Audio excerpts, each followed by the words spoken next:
Жусупбек мырза, азыр сиз Бишкек шаарында коомдук транспортто жол кирелери канча болот деп билесизби? Жол кирелер троллейбус 8 сом белем. Жок. 11 сом. 11 сом. Көптөн бери чыга элекмин, ачыгын айтайын. Жакшы.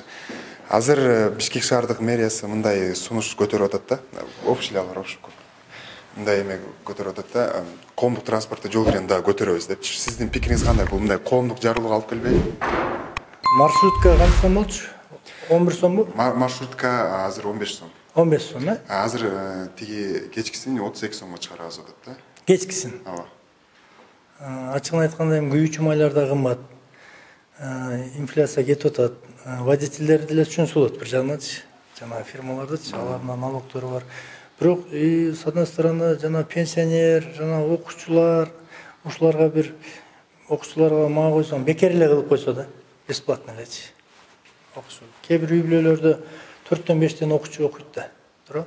Эгер 32 сомдон болгон болсо 5 окуучу мектебине барып келиш үчүн ата-эне күнүнө жок дегенде канча бир 300 сомдон жол кире туруш керек.